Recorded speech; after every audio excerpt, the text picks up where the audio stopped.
Agora nós vamos entrar num tema que ele vai dar suporte ao tema anterior, que é a arquitetura de jogos digitais. Bom, a gente fala muito de design, a gente vai ter esse momento, talvez na próxima aula ou nas seguintes, mas a questão de entender a arquitetura por trás dos jogos, né, como que eles são montados e pensados, é importante para que a gente possa desmembrar essas ideias e usar nos nossos projetos. Então, a gente vai ver nesta aula um pouco sobre como desenvolver uma arquitetura, uma estrutura com que o seu jogo funcione, que vai aliar tanto software como hardware, como o design, né, a mecânica, o design do jogo, para que aquilo fique uma coisa concisa. Então, os conceitos de arquitetura, performance, jogos em geral, é importante de você já ir pensando para quando você for criar o seu jogo. Então, entender a qualidade de uma boa arquitetura, né, e como que influencia no gameplay, que é no ato de jogar mesmo. E nós vamos ver um estudo de caso do Game Buga, né, que foi desenvolvido quando eu trabalhei no Instituto Federal do Espírito Santo. Então, a arquitetura de software refere-se a um conceito que os engenheiros de sistemas entendem como de difícil definição. Porque geralmente definir aspectos, né, acima da estrutura algorítmica e gráfica do software consiste na definição de componentes de software. Então essas propriedades externas e os relacionamentos com o software é difícil, né, de se agregar de forma precisa. Então definir a arquitetura de software é um desafio. Mas o termo ele se refere também à documentação. Quando se fala de arquitetura de software, do sistema, a representação propriamente dita do sistema também faz parte dessa arquitetura. Então, representá-lo para poder ter uma leitura de como o seu software está sendo construído é tão importante quanto somente o software em si mesmo, pelo que eu já falei nas aulas anteriores também. Então, muitos pesquisadores definem a etapa de definição e arquitetura bem parecida com as etapas de composição de design que a gente vai ver a seguir, né? Pois você trata aspectos relacionais e interrelacionais do produto também, pensando em quem vai jogar, como a pessoa vai comprar, o que ela vai sentir na hora do jogo. Tudo isso faz parte também da definição de arquitetura. Por isso que a gente não está também saindo completamente daquelas matérias, né, comuns aos cursos de sistemas. Aqui é um exemplo de arquitetura, eu peguei aqui de um software qualquer, tá? Esse é um software que é o MV Libras, que foi o meu trabalho de mestrado, é um ambiente para aprendizagem de Libras. Então perceba que você, mesmo não conhecendo o sistema, uma definição de arquitetura ela tem que ficar clara. Você minimamente sabe que tem um aprendiz, que é o aluno, e tem um professor. Tem uma coisa externa chamada MV Libras, e tem uma grande caixa ali que está acontecendo alguma coisa. Tem uma caixa ali chamada P. Então, você pode não saber o que é a P, mas você sabe que o professor cria essa P e o aluno conhece. É só olhar as setas. O professor também configura uma coisa chamada recurso e seleciona coisas que vêm desse MV Libra, que são recursos digitais. O aprendiz, ele usa o recurso, ele cria uma coisa chamada de UPI, então tem texto do aluno, como a gente pode ver, e ele lê o PI também. Então você mesmo não conhecendo o que se trata a ferramenta, você entende o seguinte, que o professor ele cria, configura e seleciona recursos, então ele provavelmente configura a plataforma. E o aprendiz ele conhece, usa, cria e lê recursos, AP, UPI. Então você consegue chegar à conclusão simples de que o professor ele meio que é o gerente, né, dessa plataforma e o aluno utiliza a plataforma para conhecer e usar o que o professor configurou, criou e selecionou. Tá vendo? Então a arquitetura ela consegue nos entregar essa visão mais rapidamente. Outra estrutura simples é a estrutura de fluxo. Acho que o fluxo é ainda mais simples do que a figura anterior.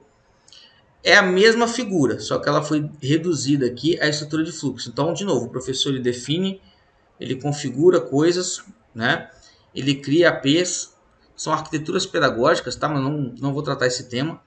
Eu só quero que vocês entendam que a definição de arquitetura ela pode ser feita de várias formas, mas a leitura dela tem que te entregar informação rápida, para você ter um rápido conhecimento do assunto.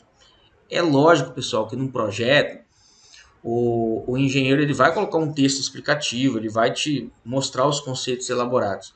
Mas aqui a gente só está vendo de cara um conjunto de setas e vendo como que elas conseguem nos encaminhar para o que está acontecendo. Então o professor define configurações, cria essa AP aí, essa AP é disponibilizada, ele instancia nas configurações recursos digitais. Esses recursos digitais são armazenados nas UPIs, então você seguindo a seta, você entende que o aluno consulta, usa e visualiza esses recursos. Então, novamente, a gente chega na conclusão que o professor é uma espécie de gestor e o aluno um usuário do que o professor está disponibilizando nessa ferramenta.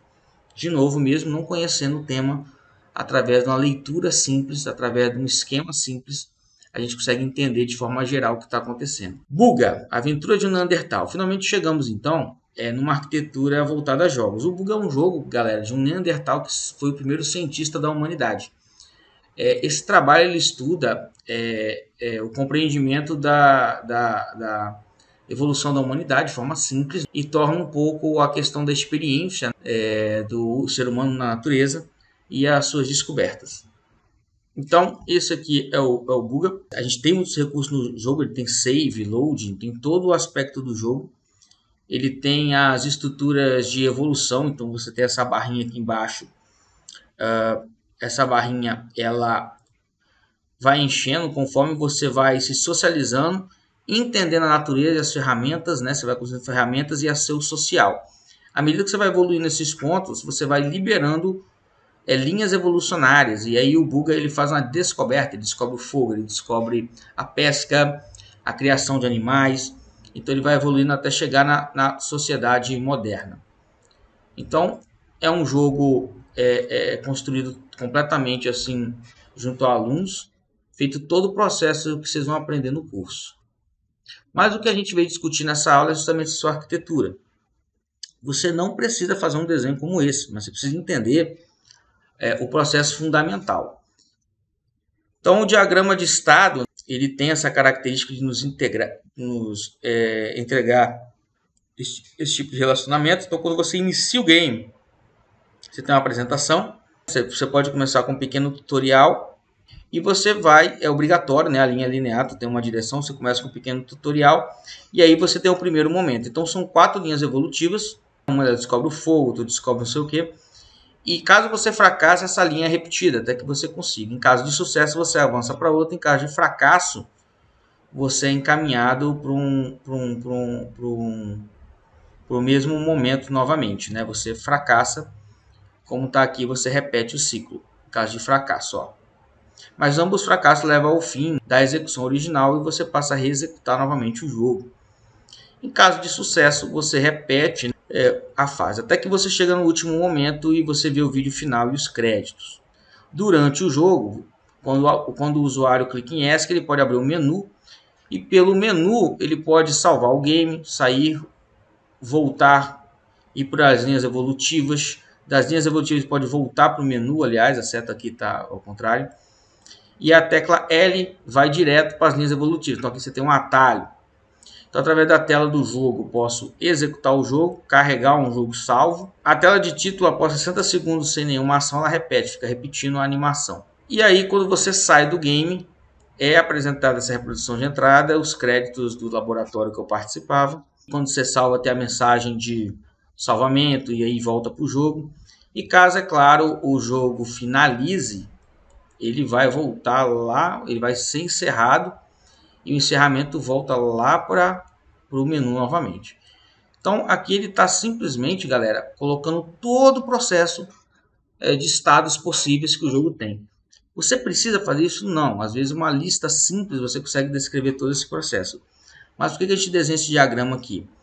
Para decisões mais formais, porque como era um trabalho acadêmico, precisava gerar uma documentação clara de como o projeto ia ser feito. E tinham pessoas de nível, né, de programação mais avançado.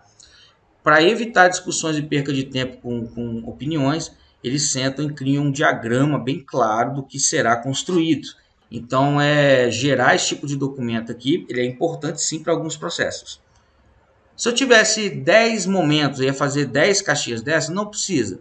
Às vezes um esquema ele pode ser apenas uma direção esquemática. Subentende-se que toda vez que uma fase não é completada, ele vai repetir a fase. Então, não preciso colocar 100 fases do jogo. Basta entender que o processo é esse. Eu posso colocar algumas de exemplo. Então, você pode também reduzir um diagrama como esse. Performance e desempenho. Um jogo que roda no computador não é o mesmo que roda no celular, tá, pessoal?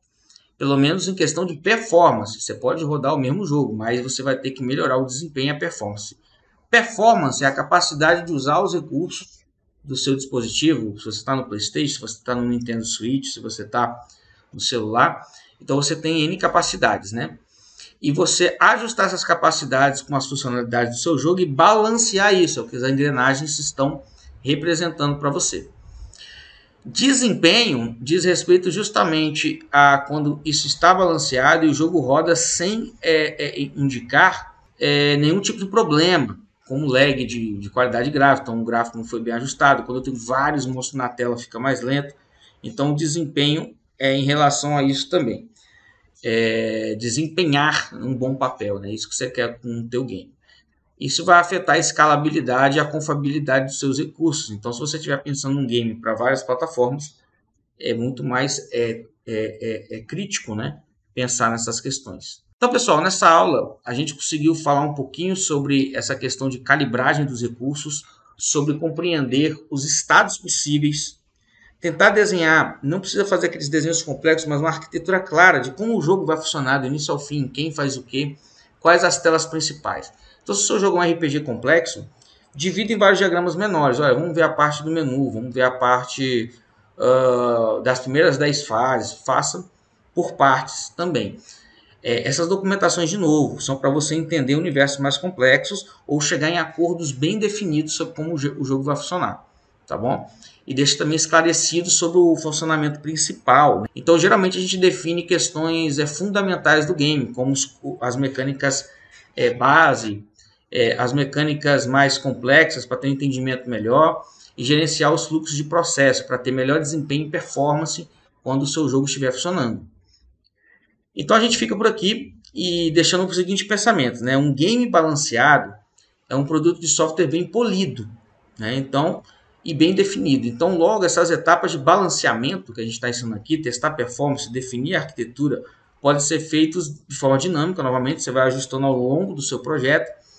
Mas durante a definição do projeto e durante sua execução, isso também acontece. Não é só lá no início, não. É durante todo o tempo, mas se você fazer um planejamento e uma boa coordenação, você vai evitar de alterar, porque geralmente as alterações de estruturas fundamentais geram prejuízo em todo o jogo. Então, colocar aquilo para rodar pode gerar custos maiores. Então, se você conseguir prever pelo menos a maior parte dessas coisas, você vai ter maiores ganhos lá na frente, tá? Então, por isso que desenvolver a arquitetura, pensar e discutir sobre ela e também sobre seus padrões, sobre performance e seu desempenho, é interessante você ter isso de cara com a experiência e com o tempo, né? Você vai ter mais gestão sobre esse recurso, mas é legal pensar sobre isso desde o início, tá bom? Então, bom, posso deixar para vocês também as referências. E agora vai entrar o David Gerland e a Mary Shaw com An Introduction to Software Architecture.